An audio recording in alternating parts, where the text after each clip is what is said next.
Hi hello welcome back. ഇന്നൊരു അടിപൊളി ഇഫ്താർ സ്നാക്കാണേ. കുറച്ച് റവയും ഒരു ഉരുളക്കിഴങ്ങും ഒക്കെ ഉണ്ടെങ്കിൽ നമുക്ക് എളുപ്പത്തിൽ ഉണ്ടാക്കിയെടുക്കാൻ പറ്റിയ നല്ല അടിപൊളി ഒരു വ്യത്യസ്ത രുചിയിലുള്ള ഒരു സ്നാക്കാണ് കേട്ടോ. എങ്ങനെയാണെന്ന് കണ്ടാലോ? പോകാം വീഡിയോയിലേക്ക്. അതിനായിട്ട് ആദ്യം ഒരു പാനിലേക്ക് ഒരു കപ്പ് വെള്ളം ഒഴിച്ചു കൊടുക്കുക. 250 ml കപ്പിൽ ഒരു കപ്പ് വെള്ളമാണ് കേട്ടോ ഒഴിക്കുന്നത്. അതിലേക്ക് ഒരു 1/4 ടീസ്പൂൺ മഞ്ഞൾപ്പൊടി, 1/4 ടീസ്പൂൺ കുരുമുളക് പൊടി, 1/2 teaspoon garam masala, 1 teaspoon Kashmiri chilli powder, പിന്നെ ഒരു 1/2 ടീസ്പൂണോളം ഉപ്പ്, ചിക്കൻ മസാല ഉണ്ടെങ്കിൽ അതും കൂടി ഒരു 1/4 ടീസ്പൂൺ ചേർത്ത് കൊടുക്കാം കേട്ടോ. ഇതെല്ലാം കൂടി നന്നായിട്ട് മിക്സ് ചെയ്ത് ഈ വെള്ളം നന്നായിട്ട് വെട്ടി തിളച്ച് വരുമ്പോൾ അതിലേക്ക് 1/2 കപ്പ് റവ ചേർത്ത് കൊടുക്കാവുന്നതാണ്. 1/2 കപ്പ് റവ ചേർത്ത് നന്നായിട്ട് മിക്സ് ചെയ്തെടുക്കുക. ഈ വെള്ളമെല്ലാം വറ്റി റവ നന്നായിട്ട് കുക്കായി വരുന്നത് വരെ നമുക്കിത് മിക്സ് ചെയ്ത് കൊടുക്കണം. കട്ടയൊന്നും കെട്ടിപ്പോകാതെ നന്നായിട്ട് മിക്സ് ചെയ്ത് കൊടുക്കുക.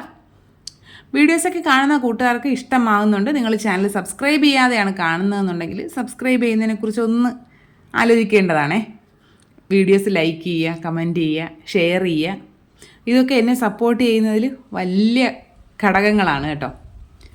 ഇനി നമുക്ക് വീഡിയോയിലേക്ക് വരാം. ഇതാ നമ്മുടെ വെള്ളമെല്ലാം വറ്റി റവ നന്നായിട്ട് കുക്കായിട്ട് വന്നിട്ടുണ്ട്. ഇതെല്ലാം നന്നായിട്ട് ഒന്നുകൂടി മിക്സ് ചെയ്തിട്ട് നമുക്കിതിനെ ചൂടാറാനായിട്ട് വേറൊരു പാത്രത്തിലേക്ക് മാറ്റി വയ്ക്കാവുന്നതാണേ. ഒരുപാടൊക്കെ ചൂടാറുണ്ട്. നമുക്ക് കൈകൊണ്ട് തൊടാൻ പറ്റുന്ന പരുവാകുമ്പോൾ നമുക്കതിലേക്ക് ഒരു വലിയ ഉരുളക്കിഴങ്ങ് പുഴുങ്ങി ഉടച്ചെടുത്തതാണേ.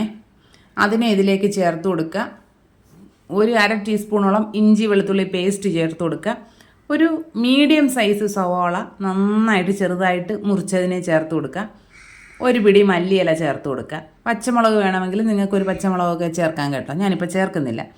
ഉരുളക്കിഴങ്ങിൽ ഉപ്പ് ചേർക്കാത്തത് കൊണ്ട് ഒരു നുള്ളു ഉപ്പ് കൂടി ചേർത്ത് കൊടുത്തിട്ടുണ്ട്. ഇതെല്ലാം കൂടി നന്നായിട്ട് യോജിപ്പിച്ച് നന്നായിട്ട് കുഴച്ച് സെറ്റാക്കി എടുക്കുക. ഇപ്പോൾ എല്ലാം കൂടി നന്നായിട്ട് കുഴച്ചെടുത്തിട്ടുണ്ട്. ഇനി ഓരോ നാരങ്ങ വലിപ്പത്തിലുള്ള ബോൾസ് എടുത്ത് അതിനെ നന്നായിട്ടൊന്ന് ഉരുട്ടി നമ്മുടെ കൈ വെള്ളയിൽ വെച്ചിട്ട് ജസ്റ്റ് ഒന്ന് പ്രസ് ചെയ്ത് കൊടുത്തതിന് ശേഷം ഇതിലേക്ക് ഞാനിപ്പോൾ ഒരു കോഴിമുട്ടയെ 4ആയിട്ട് കട്ട് ചെയ്തതിലൊരു പീസാണ് കേട്ടോ വെച്ച് കൊടുക്കുന്നത്. അത് വെച്ചിട്ട് അതിൻ്റെ മുകളിലേക്ക് വേറൊരു കുറച്ച് ഉരുളക്കിഴങ്ങിൻ്റെ മിക്സ് കൂടി വെച്ച് നന്നായിട്ട് റോൾ ചെയ്തെടുക്കുക. നിങ്ങൾക്കിനി ഏത് ഷേപ്പിലാണ് വേണ്ടതെന്ന് വെച്ചാൽ നിങ്ങൾക്ക് അതിനനുസരിച്ച് ചെയ്തെടുക്കാവുന്നതാണേ. ഇപ്പോൾ ഇതിനകത്ത് മുട്ട ഞാനൊരു എക്സ്ട്രാ ടേസ്റ്റിന് വേണ്ടി വെച്ചെന്നേ ഉള്ളൂ കേട്ടോ. മുട്ട ഇല്ലാതെ വേണമെങ്കിലും ഉണ്ടാക്കിയെടുക്കാവുന്നതാണ്. അതും നല്ല ടേസ്റ്റാണ് കേട്ടോ. ഞാനിപ്പോൾ എല്ലാം ഇങ്ങനെ നീളത്തിനാണ് ഷേപ്പ് ചെയ്തെടുത്തിരിക്കുന്നത്.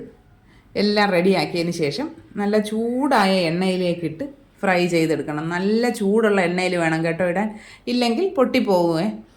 നിങ്ങൾക്ക് വേണമെങ്കിൽ ഇതിന് ജസ്റ്റ് ഒന്ന് ബ്രെഡ് ക്രംസിൽ കോട്ട് ചെയ്തതിന് ശേഷം ഫ്രൈ ചെയ്തെടുക്കാവുന്നതാണ്. ഞാനിപ്പോൾ അങ്ങനെ ചെയ്യുന്നില്ല, ഡയറക്റ്റായിട്ട് ഫ്രൈ ചെയ്തെടുക്കുകയാണ് ചെയ്യുന്നത്. നല്ല ചൂടായ എണ്ണയിലിട്ട് വേണം പൊരിച്ചെടുക്കാൻ. ഫ്ലെയിം കുറച്ചിടുകയേ വേണ്ട, കാരണം ഇതിലെല്ലാ സാധനവും കുക്കായതാണല്ലോ.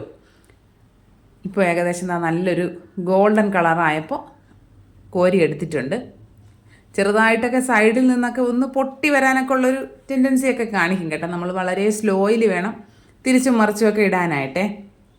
ബാക്കിയുള്ളത് നമുക്ക് അങ്ങനെ തന്നെ റെഡിയാക്കി എടുക്കാവുന്നതാണ്.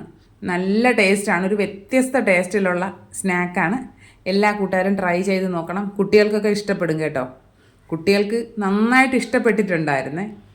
ട്രൈ ചെയ്ത് നോക്കുക. ഫീഡ്ബാക്ക്സ് കമൻറ്റ് ബോക്സിൽ അറിയിക്കുക. ഇനി മറ്റൊരു വീഡിയോ ആയിട്ട് ഉടനെ കാണാം. ബൈ.